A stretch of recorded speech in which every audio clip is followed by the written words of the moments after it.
வணக்கம். தலைப்புச் செய்திகள். திமுக கூட்டணி உடைந்தது. இந்திய யூனியன் முஸ்லீம் லீக், விசிக கட்சிகள் வெளியேறின.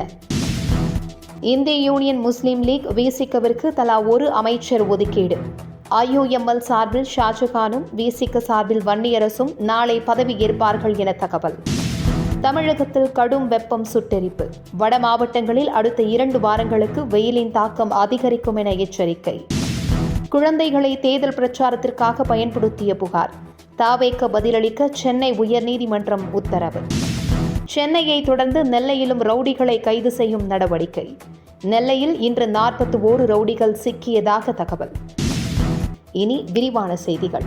திமுக கூட்டணி உடைந்து IUML தொடர்ந்து விசிகவும் வெளியேறியது. இந்த 2 கட்சிகளுக்கும் தலா ஒரு அமைச்சர் ஒதுக்கப்பட்டுள்ளதாக கூறப்படுகிறது. இந்திய யூனியன் முஸ்லீம் லீக் சார்பில் ஷாஜகானும், விசிக சார்பில் வன்னியரசும் நாளை பதவியேற்பார்கள் என தெரிகிறது. தாவேக அமைச்சரவையில் சிறுபான்மை நலன் மற்றும் ஆதிதிராவிடர் நலத்துறைக்கு இன்னும் அமைச்சர்கள் ஒதுக்கப்படவில்லை.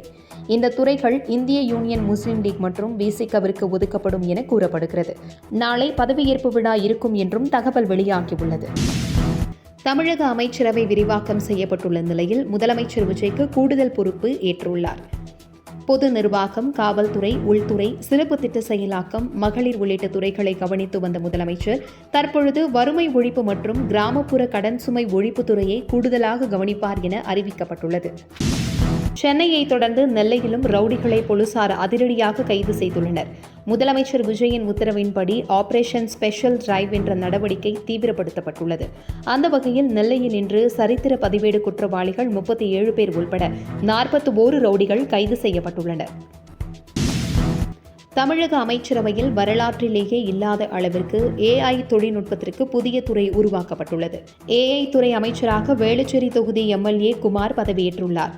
AI துறை உருவாக்கப்படும் என விஜய் தேர்தலின் போது அறிவித்திருந்தார். AI கற்றல் மிகவும் அவசியமாக உள்ளது என்பதால் இது இளைஞர்களுக்கு பெரிதும் உதவியாக இருக்கும் என எதிர்பார்க்கப்படுகிறது.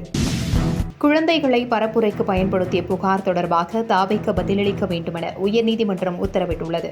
தமிழக வெற்றி கழகத்திற்கு வாக்களிக்க வேண்டுமென பெற்றோரை நிர்பந்தம் செய்யுமாறு குழந்தைகளுக்கு கட்சித் தலைவர் விஜய் வேண்டுகோள் விடுத்திருந்தார்.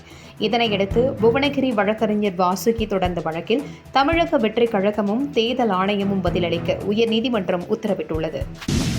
கொளத்தூர் தொகுதியில் மு.க. ஸ்டாலினை தோற்கடித்த VS பாபுவிற்கு அமைச்சர் பதவி வழங்கப்படவில்லை. முன்னாள் முதலமைச்சர் மு.க. ஸ்டாலினை அவரது கொளத்தூர் தொகுதியில் VS பாபு தோற்கடித்தார். இந்த தோல்வி திமுகவினரை பெரும் அதிர்ச்சியில் ஆழ்த்தியது.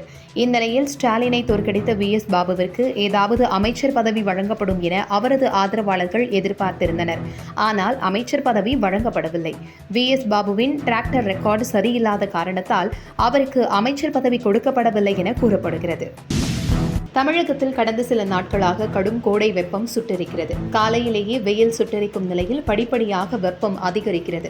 இந்நிலையில் அடுத்த 2 வாரங்களுக்கு வெப்பம் மேலும் அதிகரிக்கும் என்றும் 41 டிகிரி வரை வெப்பம் நிலவும் என்றும் கணிக்கப்பட்டுள்ளது.